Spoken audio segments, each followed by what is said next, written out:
Welcome to this exciting event that we're going to talk about best practices for inclusive teaching and accessibilities. And this is today's agenda. We did a little bit of welcome, and then we're going to do some reflective discussion. And then it is so awesome. We have a group of panel guest speakers who are the experts in inclusive teaching and accessibility to really talk about how can we foster an accessible and inclusive culture at UCI. And after that, we have two faculty members who are really the ally of inclusive teaching, are going to share with us their best practice for inclusive teaching with the audience. And finally, we will take 5 minutes to let you know additional resources that you can find for teaching, in terms of diversity, equity, and inclusion. After all these events, all these wonderful events are done, we're gonna give you some opportunity to meet with our guest speakers in a more intimate way in a breakout room so you can ask specific questions to them.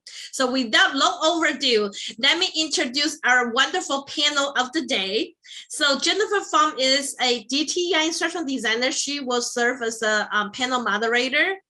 And we're very honored to have four wonderful speakers today. Karen Andrew from Disability Service Center, Andrew Burke from Office of Equal Opportunity and Diversity, and Court is from Graduate Division, and Stephen is from OIT. So what I'm going to do right now, I'm gonna stop share, and Jennifer, feel free to start the panel now. Thank you. Thank you so much, Megan. Hi, everyone. So my name is Jennifer. I'm an instructional designer here at DTI, and I'll be facilitating today's panel discussion. So first thing I want to do is thank our panelists for joining us today. We really appreciate you taking the time out of your very busy schedules to come and speak to our audience.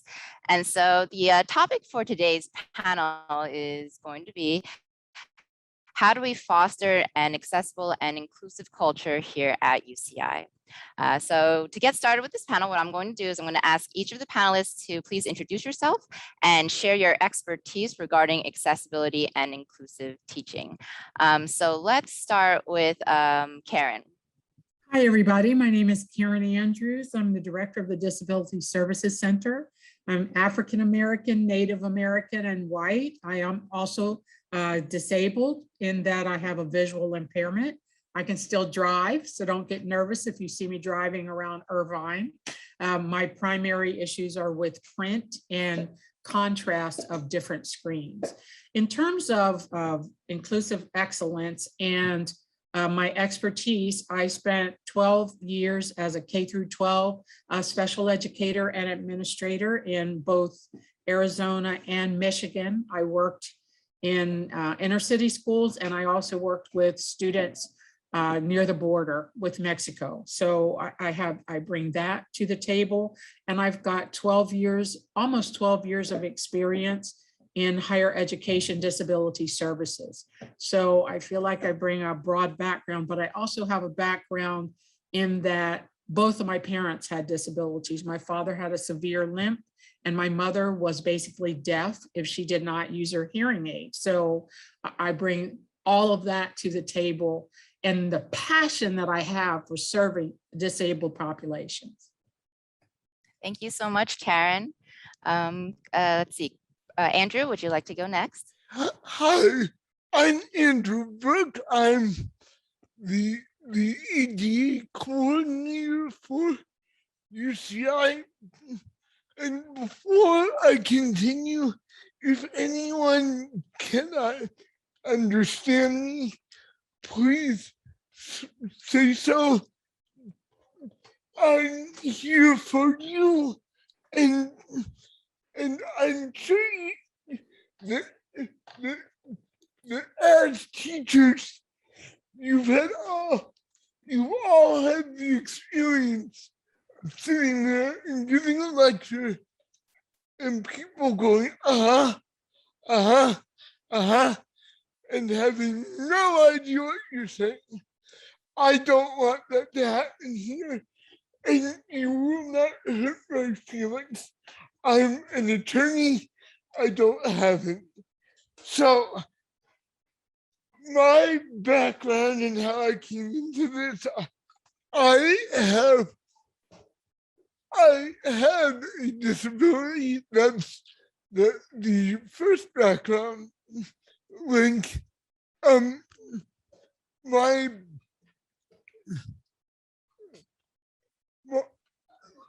my background is in law, and before I came here, I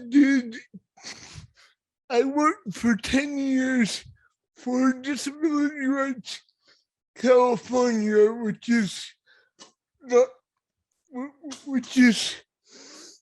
a non-profit law firm that represents people with disabilities on a variety of disability rights issues. So I have that. What I will tell you though, that the law only gets you so far. And the other thing I bring to the table is my interpersonal experiences, both as a person with a disability, as someone who knows others with disabilities, and 22 years ago as an instructor for the independent living class at UC Berkeley. And I'm quite happy to be here. Thanks. Thank you so much, Andrew, and we're very happy to have you here. Court, how about you go next? Thank you. Yeah, hi, Court Crowther, Assistant Dean for Graduate Division. Let's see, my background, I have a PhD in cognitive science, but I really don't have special expertise in accessibility. However, I do have, I'm learning a lot, and I have a great passion for helping us to be a more accessible campus. And with where I am, where we sit in graduate division, I think we're in a good position to help drive increased knowledge and interest, encourage the schools, mostly working through the school associate deans. They're in a good position to, propagate out to their faculty. So yeah, I have a lot of experience in supporting other forms of diversity, and I'm very excited to, do what I can in this other thread of inclusive excellence. So anyway, yeah, very happy to be part of this panel. Awesome. Thank you so much, Court. How about Steve? Go ahead. Hi, folks. I'm Steve Tajiri. I'm an OIT web developer serving student life and leadership. And I got my start with accessibility back in 2009 when I was serving as the web developer for Disability Services Center. And I helped take them from a paper process and PDF process to electronic web forms. And that's when I was educated. That's when I was educated a lot about accessibility, and the DSC staff was good enough to train me. And we had no shortage of student volunteers to help us make sure everything was working properly. I'm also an alum. I was an undergrad here from 85 to 90. So I'm familiar with the campus and how instruction and teaching works here. Awesome. Thanks, Steve. I love that our panelists all come from very diverse backgrounds. So we've got, a little bit of everything here, which is great. It'll be lent for a great discussion today. So to get started, so our question for you first is, in your opinion, why is it so important for faculty to practice accessibility and inclusive teaching in higher education? And I'm just going to open up the floor to our panelists and just let them have an open discussion about this. So you can go ahead. Would anyone like to start with that? I can start with maybe a definition of accessibility. Not everybody is familiar with the term and exactly what that means. Perfect, Correct me thanks. if I'm wrong, Karen, please. So in short, accessibility is providing access for everyone using reasonable resources. And the classic example is the sidewalk curb ramps, where the provider of the service will create ramps in the sidewalk for people to use. And then the users will use their own resources, such as baby strollers, dollies, or wheelchairs to utilize that accommodation. Or more importantly, what's for today, a web page example. A provider of a web page would meet accessibility standards for that web page, and then a user of that content would provide their own device, such as a computer, their networking, and in some cases, they would use assistive technologies. So I'll follow up on Court. You asked why faculty perceive, or may struggle in this area. And, I can't speak on behalf of faculty, but I can share with you my observations over the years, both in K through 12 and in higher education, because there are a lot of similarities in some of the thought patterns that we encounter. And one is perceived that this is something special. This is something beyond the scope of what, people should be providing, that this is a DSC responsibility. And one of the main things that I always say is that the students who are registered with our office, these are not DSC students. These are UCI students who just happen to be registered with our offices to receive accommodations in order to have an equitable opportunity for success. We don't guarantee them success. We don't write a blank check and say, whatever you want just because you have a disability, but we do provide them with equitable access. And in terms of accessibility, that's one of the words these days that's really being overused as far as, I need to be accessible to first gen students. I need to be accessible to this group. I need to be accessible to everybody. So I go beyond the word accessibility to the word inclusion, that we should create a culture of inclusion, right? We should create a culture of inclusion for everybody. And that includes our paradigms, that includes our pedagogy, that includes our facilities. That is in every area. We should be inclusive, and we should strive to be beyond just what code may say, to being inclusive, to making people feel welcome. Because there's a lot of literature out there about when people feel welcome, when people see and perceive that they are appreciated and they don't have to be embarrassed about who they are and their identities, they'll be much more likely to be successful. So I encourage faculty, as Andrew mentioned, the law, we can beat people up with the law all day. And, we're pretty good at that, but we want hearts engaged, because when your heart is engaged, it's not considered a burden or something special. So I completely agree with everything that Karen says. And I want to comment real quickly on why inclusive excellence is beneficial for you as instructors. Because of course this is for the students that you teach, but it also helps you learn how to communicate better and how to problem solve. On the communication front, when someone has a disability, they need to tell you what their needs are. And sometimes that's extremely hard to do, probably because they've done it in a in the previous experience and faced really ugly discrimination.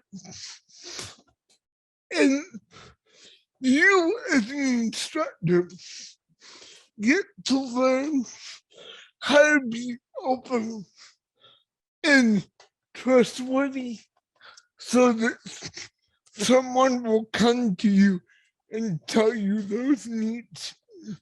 And you also get to learn what to do once they tell you those needs, which is figuring out how you're going to make it work. And notice I said how and not if, because and hopefully there are some engineering professors in the audience, because if there are, they know that the engineers look at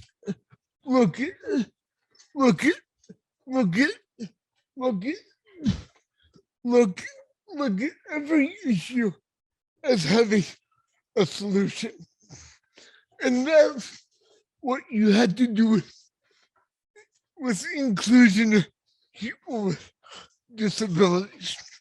There are all kinds of logistical issues that might come up, like the student can't read the format of your materials, or there's something in a group exercise that the student can't use as it's intended.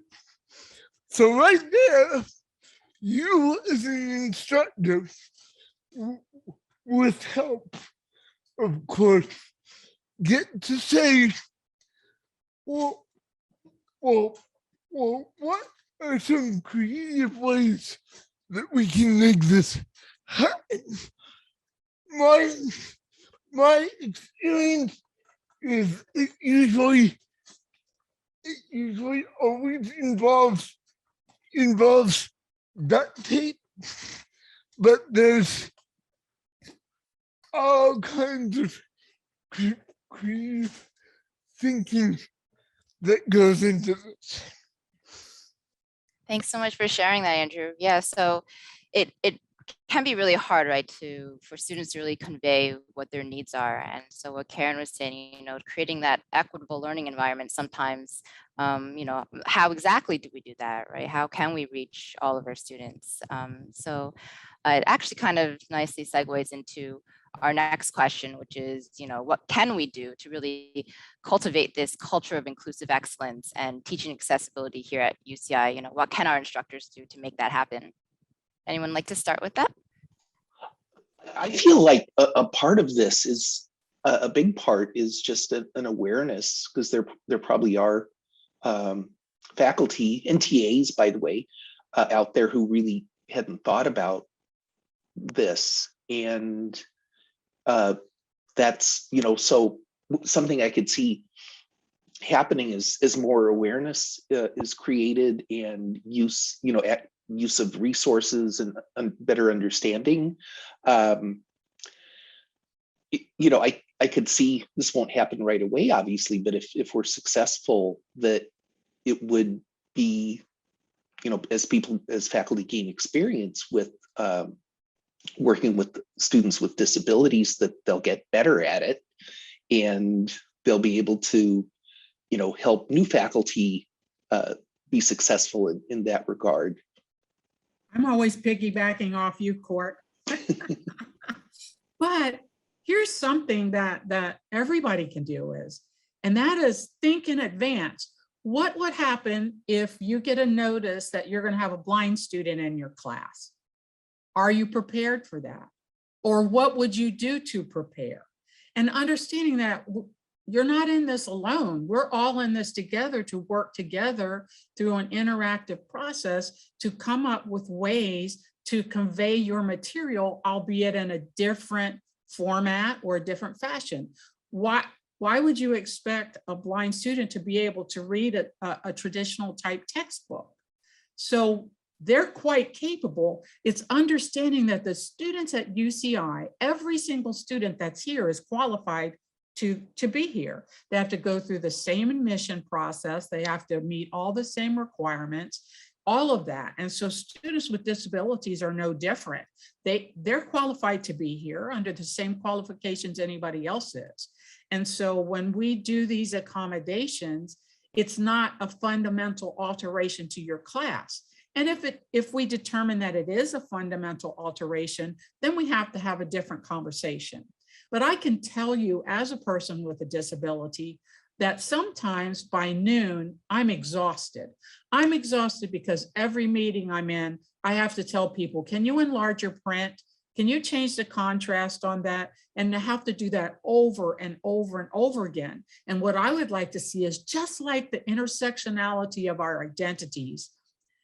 If I, as a Black person, I shouldn't have to tell you not to use the N-word, right? So I feel the same way about disability. I shouldn't have to tell you after I've been in your class or had meetings with you every day over and over and over again, please enlarge the print, please enlarge the print.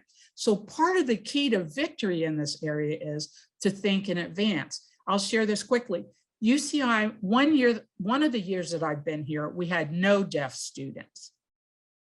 Then last year before, I've lost track of what year we're in because of the pandemic, we got one deaf student on campus.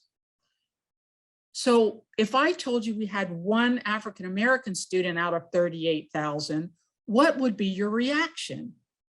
So if I'm telling you we have one deaf student at UCI, what should be the reaction? The reaction shouldn't be, well, deaf students don't have the academic rigor to do our programs. It should be, what is it that we need to do to create a culture of inclusion that deaf students seek out UCI as a destination school? Why should they all go to CSUN? So understanding that, we increased 100-fold. We're now going to have 2 deaf students on campus this fall, meaning sign language interpreters, CART services, alteration of materials, all of these different things. But why? We need to be thinking, what is it about our culture that deaf students don't want to come here? So that's just an example to me of where inclusive excellence comes in, that I am going to prepare the nest, if you will, for those students to come in so that they feel welcome, they feel a part, and they don't have to feel shame, embarrassment, or stigma, because we get a lot of that. Students feel like it's embarrassing, or it will be an adverse effect to their academic pursuits here if people know that they have a disability. So I have a saying, eliminate, eradicate, and obliterate stereotypical thinking about disability in students, faculty, and staff. The other thing I would add is, don't have any preconceived expectations for people with disabilities. I try not to look at the numbers of people with disabilities who have college and graduate degrees because they are ridiculously low. That's not because people with disabilities lack the ability to go to college. It's because from day one of their lives, other people think they know what that person's capabilities are. So take all of those to the maximum extent possible and put them out of your head. The last thing I would say about preparation is, to some extent, the best preparation to do is be ready to listen. The student in your class knows what they need better than anyone else. And they will either tell you, or because they're young, they will learn how to tell you. And there might be some growing pains with that, but as long as you keep saying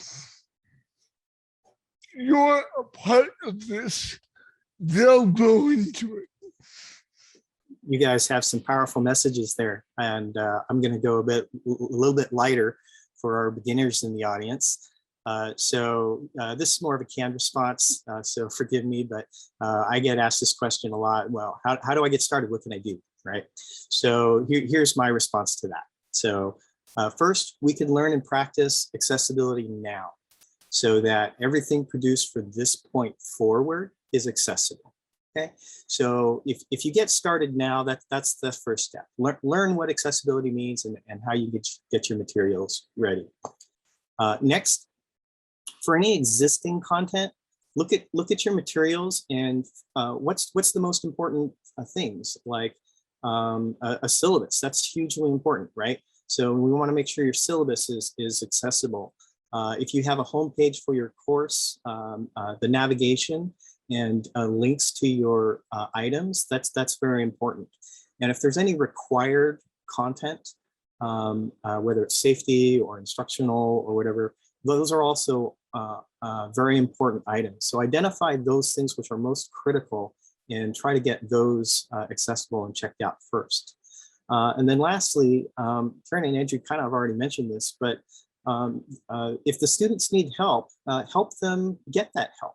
So, let them know that you're open to working with the student or making sure that they get the accommodations that they need through the Disability Services Center. And that could be as simple as a statement on your syllabus, say, hey, if you need assistance, contact me or the Disability Services Center. Or if you have a website, you can link to accessibility.uci.edu, where people can ask for help or report problems to the university so that they can be fixed. And as Dr. Karen Andrews mentioned, they have to say this a lot and repeatedly. So if they can point something out and it'll help somebody else down the line, they'll usually do that. And OEOD has that statement for your syllabus, and I would be happy to email it to this group. Also, the perception of students if they get accommodations, they don't have to meet the same programs or program outcomes as anybody else. That is not true. They still have to meet the student learning objectives and the program outcomes. They just might need a different way to reach it, right? Just like I mentioned, if I'm a blind student, I can't use that textbook, but I still have to do my homework.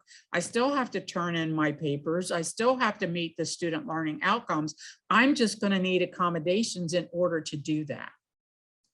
We've got a lot of good resources also listed in the chat there. So if you're looking for more sample syllabus statements, you can definitely go check that out.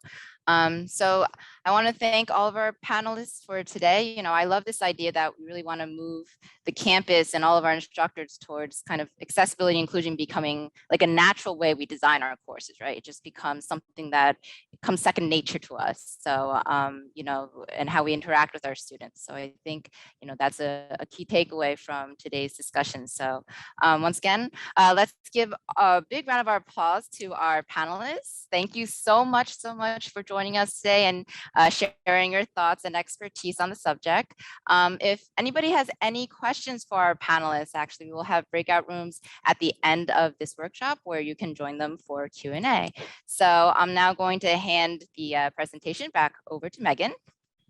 I hope that's a nice little discussion that we have in the panel to give us some perspective in how to shifting the culture to be more inclusive. And now we're gonna start give a little pause and really reflect on what we have heard and kind of think about what words come to your mind when you hear the phrase of inclusive excellence. And we do have a document that we created for you to answer. You can answer anonymously. You don't have to log in your Google to answer. So why don't we just start typing some words in this little box here. And I put the link in the chat already. And this will help us to understand that, even we all wanting to practice inclusive excellence, we may have a very different perspective. We may have a very different definition, and it is kind of nice to put our thoughts into this document and see if we can embrace all these different ideas and thoughts from everybody to really expand our mindset about what we think about inclusive excellence and how we can embrace this to see how this, at least for this group, to kind of have a better definition, a better scope about the topic. And after we share our experience, our thoughts, we're gonna have wonderful two panelists to share with us how they practice inclusive teaching. We have two faculty members from UCS going to share that with us. So let's kind of look at this. So inclusive excellence, some people say going above and beyond the minimum. For any educational institution, there's no excellence without inclusion. By definition, educational excellence requires inclusion. That's so true. And then we have another person share to cast the net very broadly and exceed conventional parameter in way that we think and talk about diversity, that all will feel welcome. Yeah, that is very true. Transparent assignment guidelines, yes, very important. Getting everyone to feel like they belong. I really think that is so valuable for your student to feel engaged. They only when they feel they belong to a community, they will engage. So I would like everybody to continue share your thoughts about what your perspective is like in terms of inclusive excellence. At the same time, what I would do is I would start inviting our guest speaker of the day. So our next speaker is Professor Anita Bradford, and she is from Latino Study and History. She's gonna share with us how she practiced inclusive excellence in teaching. So let's give her a round of applause. And Anita, feel free to start sharing your screen and unmute your microphone. Thank you. First of all, again, just hi. I see many familiar faces, many friends among this group. And those of you that I don't know, I am going to just go ahead and assume that you're friends because you're at this event, which means that we share values. We're committed to the same things. So hi, friends. My name is Anita, and as Megan said, I am an associate professor of Chicano Latino Studies and History. I'm also the new Associate Dean for Faculty Development and Diversity in the School of Social Sciences. And as many of you know, I'm also an enthusiastic advocate for undocumented immigrant students, for first generation, low income and historically underrepresented students.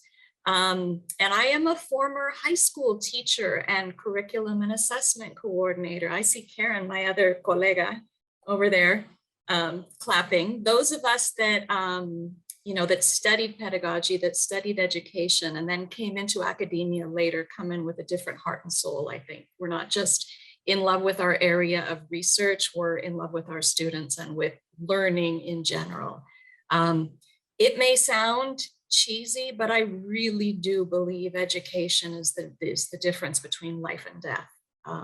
I was raised by a welfare dependent mother who had a 10th grade education, and I lost her very young. She died, as many poor women do, as a result of poor health, medical neglect, And, you know, I have a very different life from my mother, and I owe it to my education. And so every day when I teach at UCI, when I go into my classroom, I believe that I'm saving lives. And I think that some of you probably believe that as well. With that being said, I was invited here, Pavan and I were invited to talk about inclusive teaching. And I thought about it and I thought, well, what's what I really want to communicate today? And I thought, what I really want to do is take this back to the big picture, to the values, to the mindsets, to the paradigms that really underlie inclusive teaching. Because there is no single strategy or checklist or technology that is going to solve all of your inclusivity challenges. What we need is a shared understanding and a shared set of values. And for me, what it comes down to is just very simply, inclusive teaching is good teaching.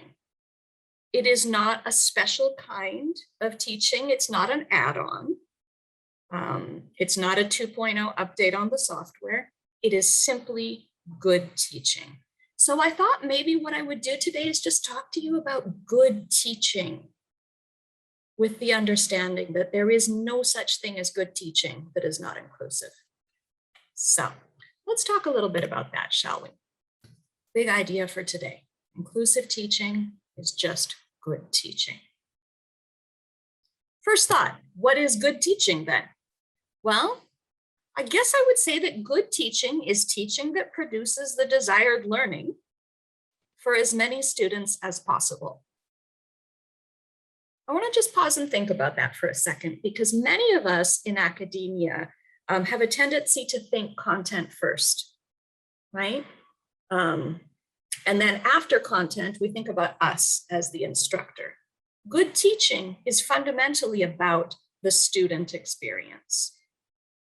And the way to measure if your teaching is good is to simply ask yourself, have my students learned what they were supposed to learn in this class, right? So that's the very simple definition of good teaching that I want to depart from today. Along with that, I want us to think about the fact that good teachers teach students, not content, right?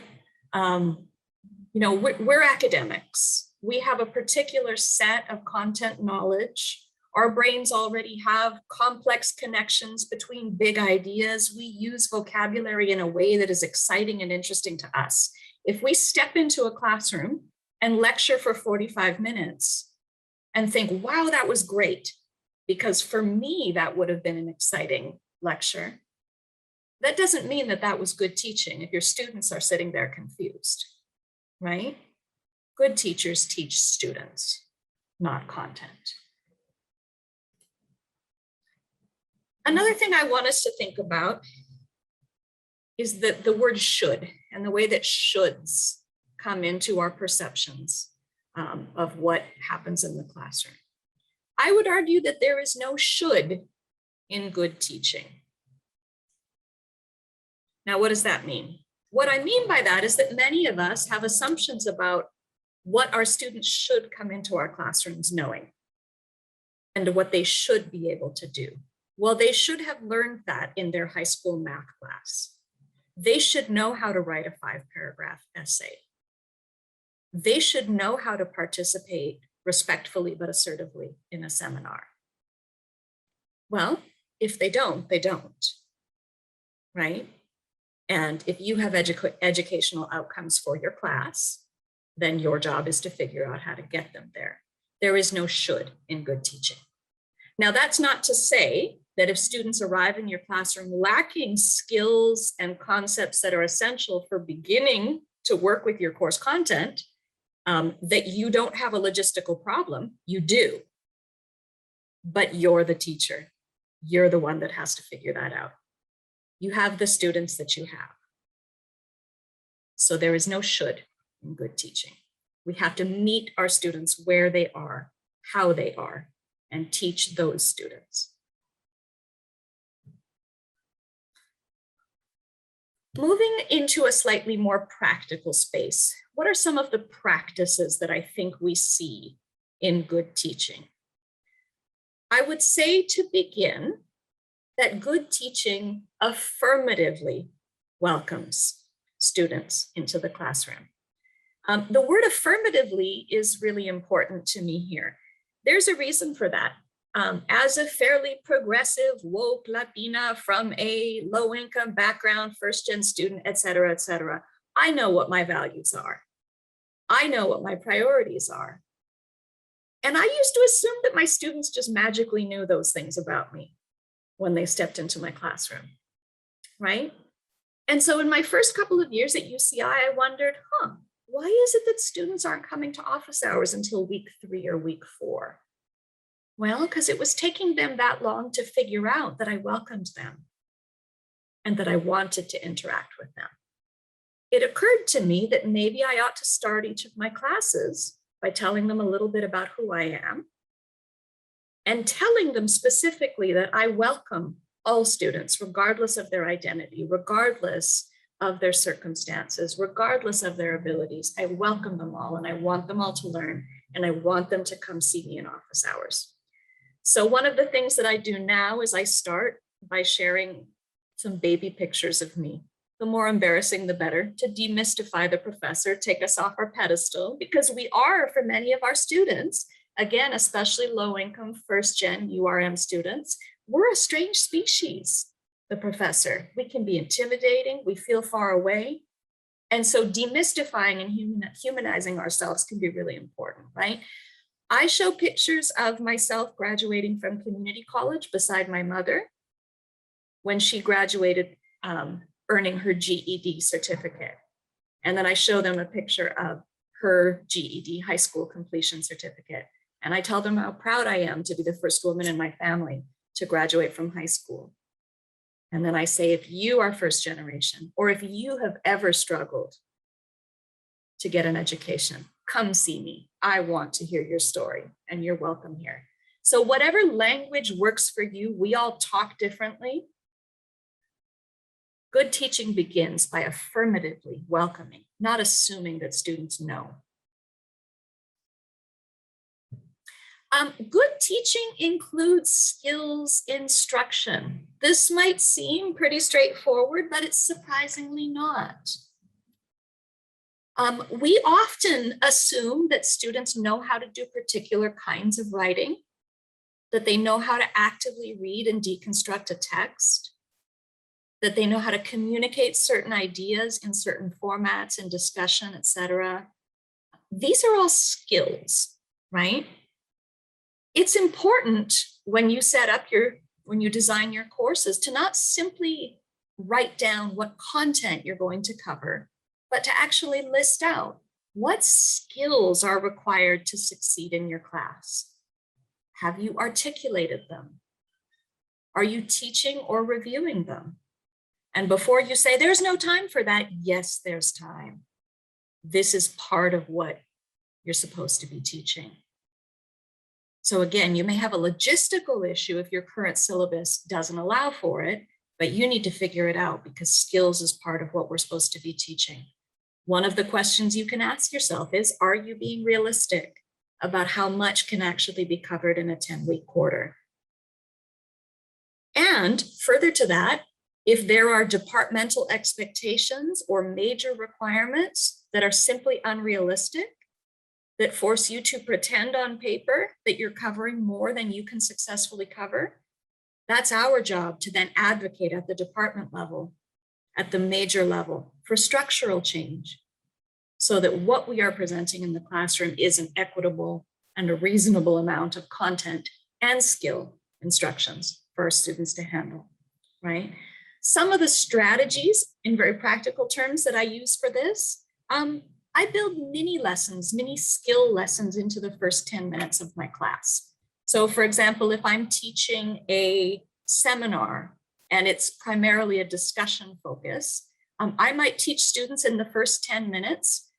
I might say, okay, today we're going to practice the skill of disagreeing respectfully with one another. We're going to do a yeah, but activity. I'm going to make a statement, and then you're going to take 2 minutes and write down how you could disagree with this idea.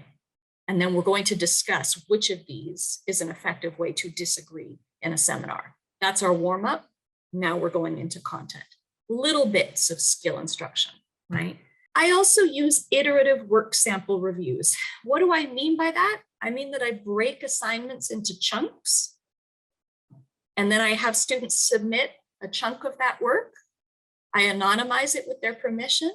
And then at the next class, we go through that chunk of work together and we talk about what works and what needed to be improved. So for example, in one of my classes, my students write a policy brief on child welfare.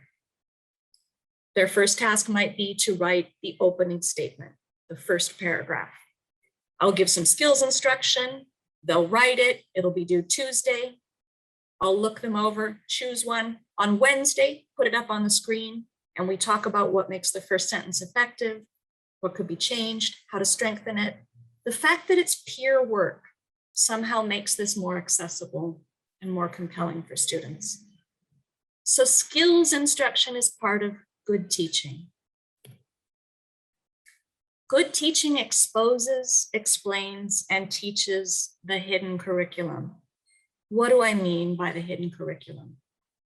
I mean, what are the unspoken expectations and assumptions that we have about what a successful student is and or what a successful student can do?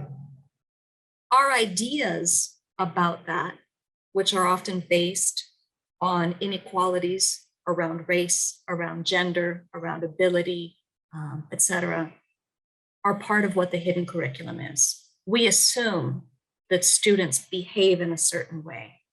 We assume that certain kinds of students are more successful because they can speak in a certain way. They make eye contact with us. They're assertive in a classroom, whatever.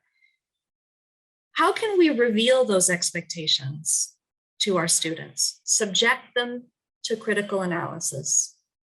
Break down for them, hey, guess what? To succeed in university, one of the things you do need to be able to do is participate assertively in a group discussion. Why is that? Why is it that in North American culture, we value a more confrontational adversarial style of communication? Is that different from your culture's approach to communication? In your culture, are there gendered expectations about how people talk to each other, etc.? How can we unearth and talk about those expectations? And then if students actually do need to be able to do that thing to succeed, how can we incorporate it into our course plan and teach those things? As an example of this, I've given you a link in these slides to an activity that I do with my students. It's called a discussion tracker, where we actually break down what are the different components of a successful academic conversation, including disagreeing, asking questions, agreeing in order to advance a conversation, bringing in concepts from the text, linking ideas to the text to other students, etc. And it's a graph that they use to track the way that they are trying out those skills throughout the quarter. You've got a link to that, and so I invite you to take a look at it as an example of how you can expose the hidden curriculum, those hidden assumptions, and then teach the things that are truly needed. Good teaching provides opportunities for students to make meaningful connections with the course material. Learning is what happens when something impacts a student. It changes the way that they think. It stays with them. This rarely happens when students are passively listening to us lecture. It usually happens when they are asked to work with content, to connect it to things that matter to them, right? And I've provided a link to another activity that I do, which is called an engagement portfolio. And in this, students get to choose from about 7 different activities where they can engage by. So engage with the content and the ideas in this class by going to a community event. Engage by interviewing a family or a community member about, etc. One of the pieces that they can do to engage is write a critical reflection about how this course's content connects to their own major field of study and their potential career. So I do this in an intro to Chicano Latino history, where we talk about things like critical race theory and inequality. And I ask students in biosci and engineering to reflect upon how these issues of race relations, of ethnicity, of inequality, etc. How are those things implicated in their own major, in their future career? What social problems or technological problems that are related to Latinx experiences could they engage with through their career, right? So how can you find ways to ask students to engage the content and connect it to things that matter to them? That's good teaching. That's what stays with students. And finally, good teaching gives everyone the chance to participate, to learn, and to succeed. And this is where I come back to the thing I was asked to speak about. Good teaching is inclusive teaching. And inclusive teaching is simply good teaching. They cannot be separated from one another. There is no such thing as good teaching that leaves out any group of students. So good teaching benefits everyone. It doesn't take anything away from fully abled, white, mainstream, cisgendered students. It just happens to disproportionately benefit those who suffer the most from educational achievement disparities. And finally, my last thought to leave you with, this isn't something extra that we learn to do. This is a basic professional competence. It's part of our job. And it also just happens to be a powerful tool for promoting equity. Thank you so much, Anita. That is such a phenomenal speech that you give it to us. It really helped us understand our role as a faculty member, you know, what we supposed to play a role model in terms of enhancing inclusive excellence. So thank you very much for that. My next speaker is our Professor Pavan. And Pavan, would you like to start? Unmute your microphone and share your screen. Thank you all for coming and participating in this forum. And thanks for the speakers that have gone before for giving us such a great, bunch of stuff to chew on. Anita raised some really good points. And what I'm hoping to do is kind of synergize with some of the stuff that Anita said, but also I'm hoping to sort of take a slightly step backwards and think maybe a little bit broader picture as well. I want to start off by being very clear that I come from the world of biology education. So I am faculty in molecular biology and biochemistry. So that's the worldview that I look at education through this lens. So there might be certain biases that I have when I think about education that I hope you can recognize and I can recognize. But I think that walking through some of the things that I do and some of the things that I think about, that these are more universal and should be adaptable pretty much to any situation or any class context that you might find yourself in. So just wanted to start off with that disclaimer. So I want to start by taking us all back a little bit. And actually, if you don't mind putting in the chat your answer to this question, what fulfills you as an educator? What makes you enjoy teaching? So I think that's something we often forget about in our quest. So I would really love to see what some of you think about what fulfills you as an educator. When do you feel like you're enjoying your teaching? Yes, I see. So Anita said power to save lives. And Anita, that's so true. That's something that's a value that I share with Anita. I know personally, for me, education, I'm convinced literally saved my life. And so I think I'm also in Anita's boat there, where I honestly, sincerely believe that education is the way forward. I'm seeing other people say watching students grow, getting students to see it, and then applying that material outside of the class, empowering students, spreading knowledge about my field. All of those are great things, and those are the things that give us joy when we teach. And I think it's really important to start off by always remembering that, because you're not going to be a good teacher, and as Anita pointed out, an inclusive teacher, unless you're doing the things that you enjoy, right? So you have to buy in to what you're doing. So thank you all. And I want to follow up with a second question then, which is, if you know the things that are fulfilling and motivating to you, how do you decide for yourself that you're being successful as an educator? How do you know that you've been doing a good job? Karen says, rate my professors. Yes, that's always very uplifting and enlightening to read. Looking at improvement in students' work, wonderful.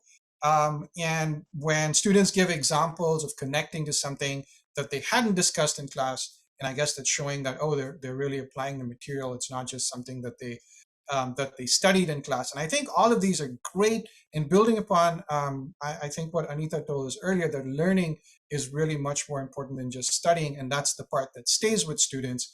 And so I think what I'm seeing in the trend here is that when students learn, that's when we feel empowered as educators. That's when we feel really happy as educators, right? So again, keeping these things in mind, what gives us joy as teachers, and how do we know that we're being successful as teachers? And then comes sort of a hard question that I have grappled with, and a lot of my colleagues grapple with, is when you look at sort of these distributions of student abilities or perceived student abilities, we very often see these kinds of data points, like bell curves. And we think we have some good students, some bad students, and a lot of students in between. So which of these students are we trying to actually teach? And again, jump in, either in the chat or turn on your mics and tell us which of the students you're trying to teach. Yeah, thank you. So somebody pointed out we're trying to teach all of them, right? That our teaching is not geared towards the weaker students or the stronger students or students in the middle, but really the goal is to be able to teach every single one of your students. And to me, this is where, and I teach a class of 400 students. I teach 2 sections, so I teach about 600 to 800 students in the winter quarter. And so this is the challenge that I grapple with, that students coming into my class have diverse academic backgrounds. They have diverse socioeconomic backgrounds, right? So for example, if I have an activity that's really engaging to the academically less prepared students in my class, then what are students who are academically better prepared in the class going to do during that time? How do you engage both sets of students and both sets of the spectrum of students that we get? We're going to get students that come in with different demographic and cultural backgrounds. And I'm fond of giving the example of if I walk into a class and I start talking about cricket, and I mean the sport and not the little insect, most of my students are going to be like, what is he talking about?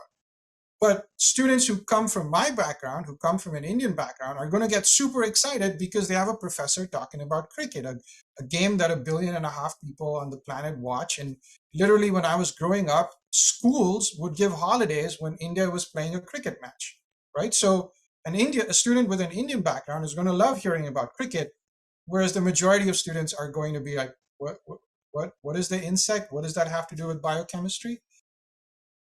So how do you reach students? How do you use analogies and talk to students that are coming from a very, very diverse set of backgrounds? Again, when I think of the students that I teach, their interests and their motivations are going to be incredibly diverse. For a lot of students, all they're concerned about is getting a job as soon as they graduate because they have financial burdens. Other students might be much more intellectual in their pursuit and might be thinking about careers in research. So when we think about our students, we have to reach all of these students, as so many of you rightly pointed out. And we're doing all of this in the context of still being human beings and wanting to do things that fulfills us as educators, right? While still satisfying the goals that we set for ourselves as educators. So to me then, this is really the challenge. And when we think about good teaching, when we think about inclusive teaching, let's frame it in all of these as this is the problem. This is sort of the issue. This is what I'm trying to achieve. And to me, that's very important because then I can start thinking of solutions and ways forward. And when I think of all of this together, as Anita very correctly pointed out earlier on, there is no magic bullet. When I started off, I kept jumping from one technology or one pedagogical approach to the other, thinking, oh, this is the one that's going to solve my problems. Oh, if I just do more active learning, everything's going to be okay. If I just have students do a little more discussion, that's what's going to fix the problem. And as I've grown as an educator, I've realized that there's not going to be one magic bullet. Different sets of students are going to get motivated by or engage with material in different ways. And so the key is to not think about this one thing that you're going to do that's going to solve everything, but to think of how many different things you can do that's going to help you reach and teach all of the students in your class. The other thing, and this was sort of in the title of my talk, when we think about how quickly technologies moved, it was barely a couple of years ago when Facebook was the big thing, right? Then Instagram came, and then Snapchat, and now it's TikTok, and I don't know what it's going to be tomorrow. So things are constantly going to be in a state of flux and constantly changing. And so the mindset we have to get into is being able to adapt. So I think that's another really important facet of inclusive teaching, is that our job is never going to be done. That if we say, oh, if I do X, Y, and Z today, that's going to be it for the next 25 years, right? That there's going to be a constant cycle of examining what are our students doing, what are their needs, what are their backgrounds, how are those changing, and how can we change with them so that we can continue reaching all of our students. And then for me personally, what's really amazing is when I can get all of those to start working and the outcomes I am seeing are the outcomes that I was hoping to see, then that's when, as so many of you pointed out in the earlier chat, that's when you start getting really fulfilled. When you see students applying concepts outside class, when they're applying things to their own lives, when they are succeeding in their careers, when they're excited by the material, that feeds into your own experiences. And that's when you're happy and you're satisfied and you're fulfilled, which means you're going to continue doing an even better job as you go forward. So that's kind of the nexus that I think you aim for, or I aim for, when I think about inclusive teaching and reaching all of the students.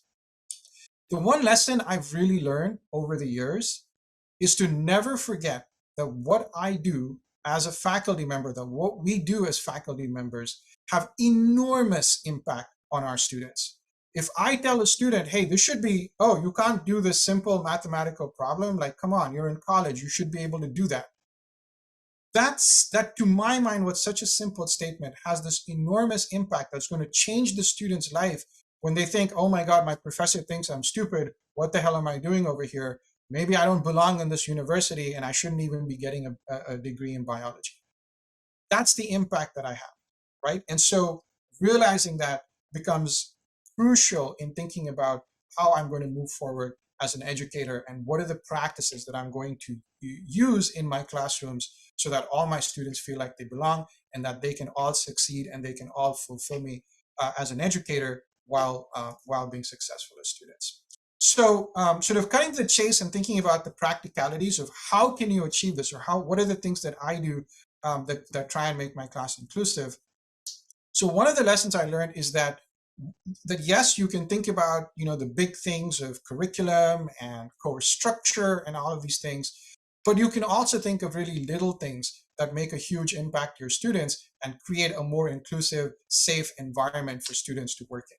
So for example, getting to know student names, right? And again, let's be realistic about expectations. I am not going to learn the names of 600 students over the course of one quarter.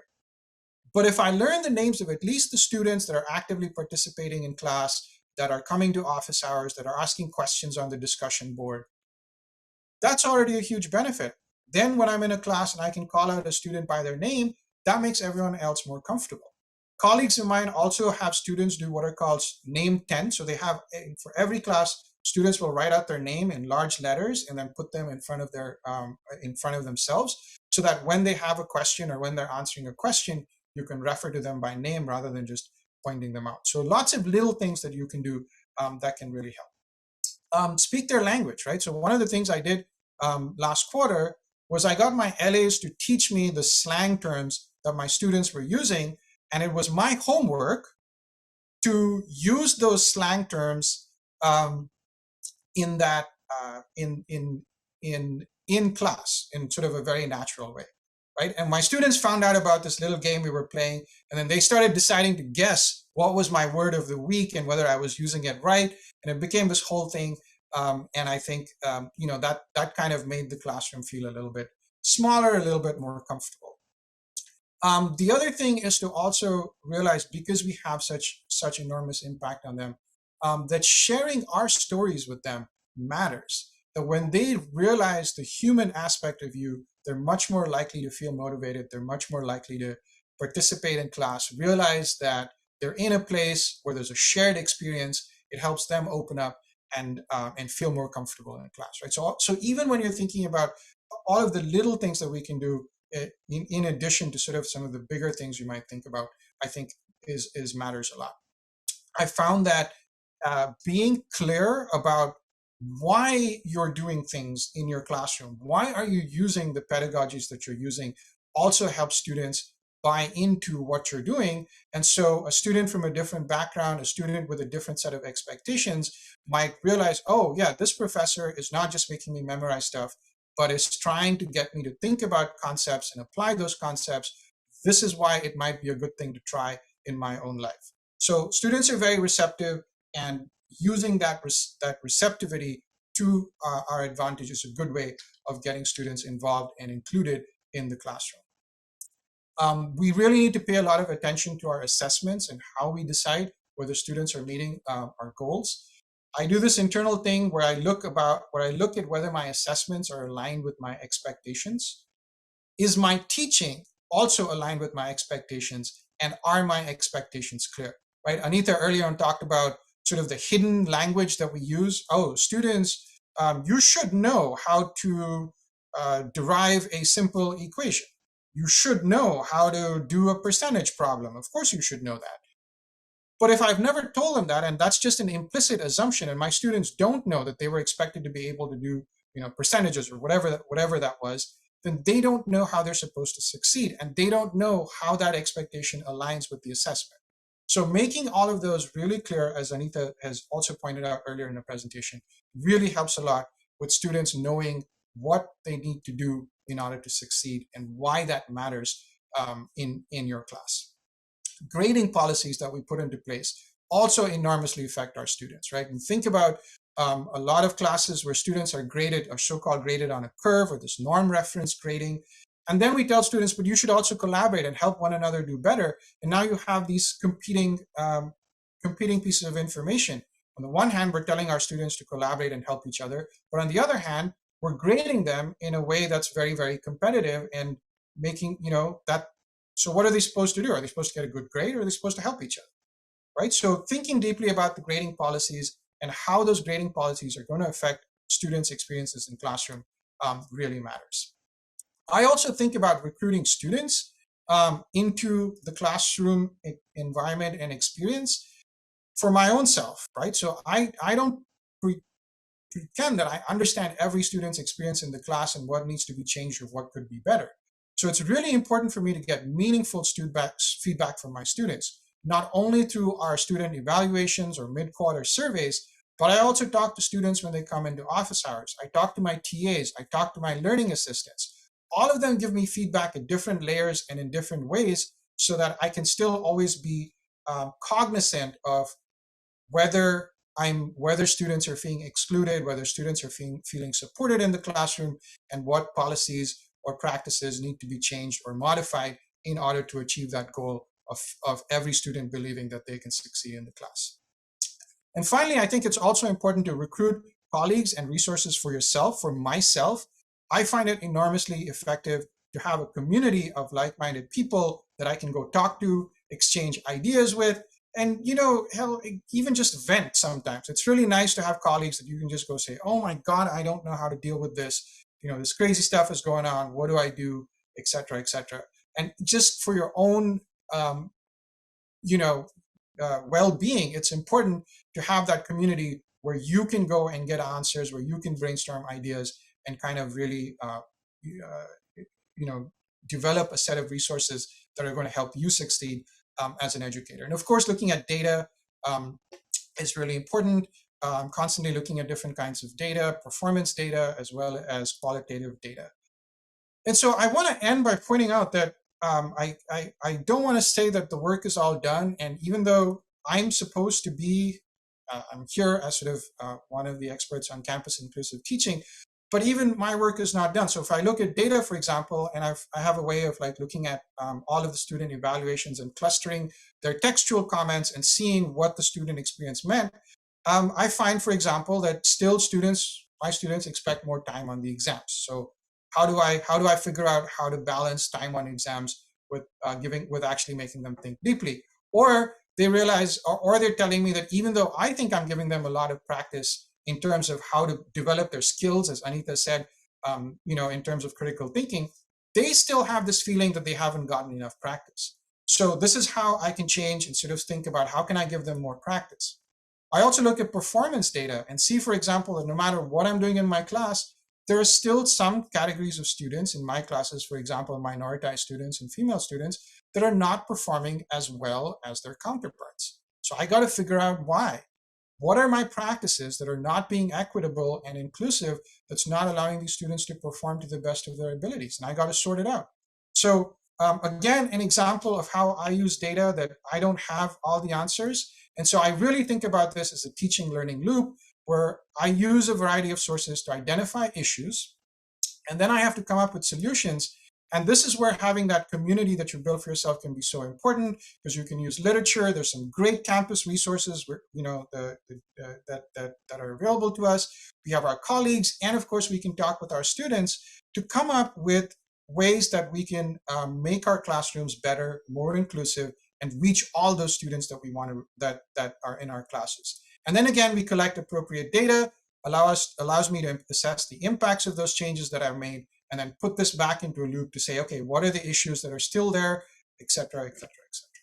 Right? So our work is never done, and I want to point out that there's going to be issues. There's not going to be a magic bullet, but it's so rewarding to be able to reach all of our students. And yes, I think we're all absolutely in the business of saving lives, because education really, really, really matters. So I'm going to stop there. And again, I think we'll have a breakout session later on when I'm happy to take any questions. And I will upload my slides for anyone once this is all set up. Thank you all for your time. Thank you. Bolt is going to share with us some educational resources. How do you practice inclusive excellence? So Bolt, just go ahead to start. Sure. Well, hi everyone. I mean, I'm so glad to hear a lot of panelists.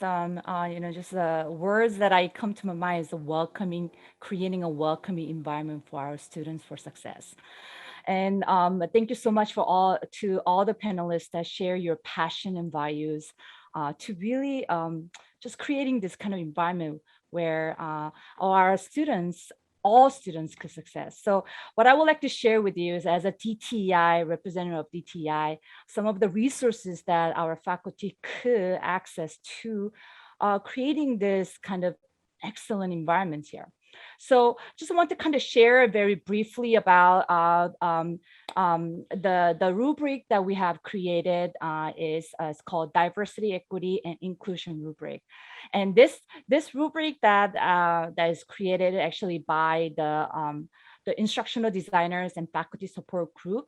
We call it IDFS, in an informal UC community practice in all of instructional designers and then faculty support group in UCs. And how we created is when we created this is actually started from last year when we all kind of in the pandemic mode. That what else is any resources, the best practice that we could help our faculty to creating this kind of environment.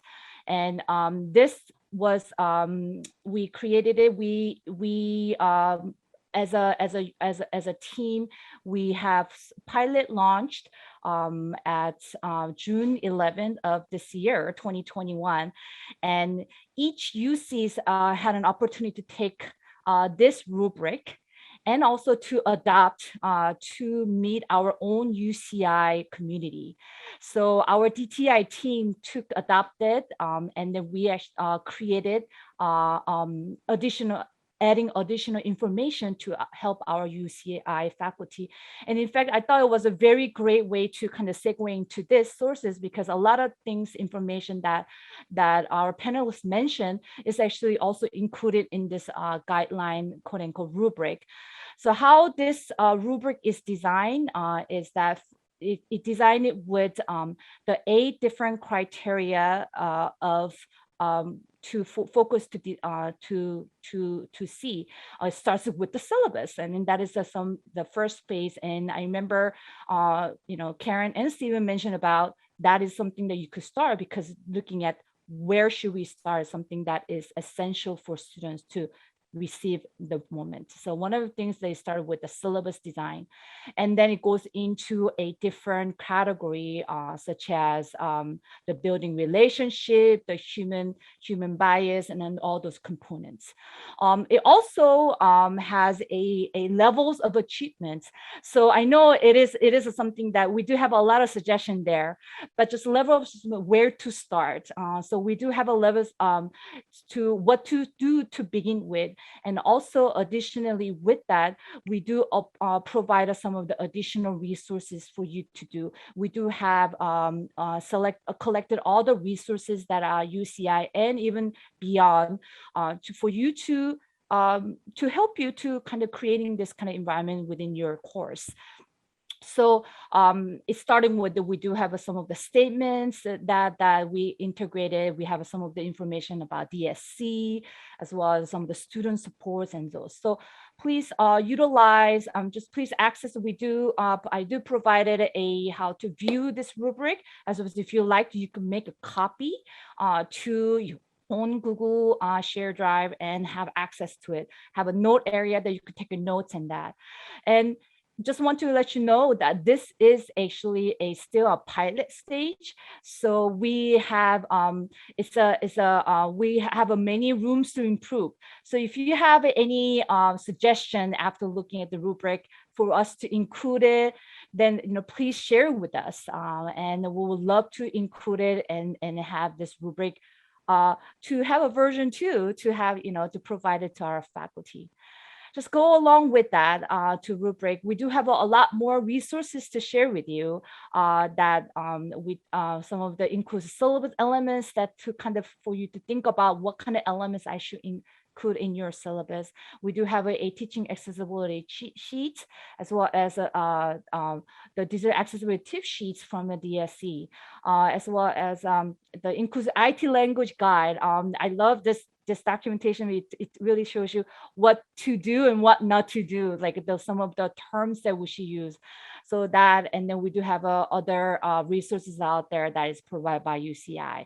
So just want to kind of share these resources to kind of ending this great session that we all think about what is a good teaching. And I really love how Anita shared, without inclusion, there's no excellence. So I just want to share this resource with you, and please let us know if you have any question or any suggestion, and let us know so that we will to be there to really include it in this the documentation or anything that is out there for to support our faculty, and that supports our students. Thank you so much, Bo, for your sharing.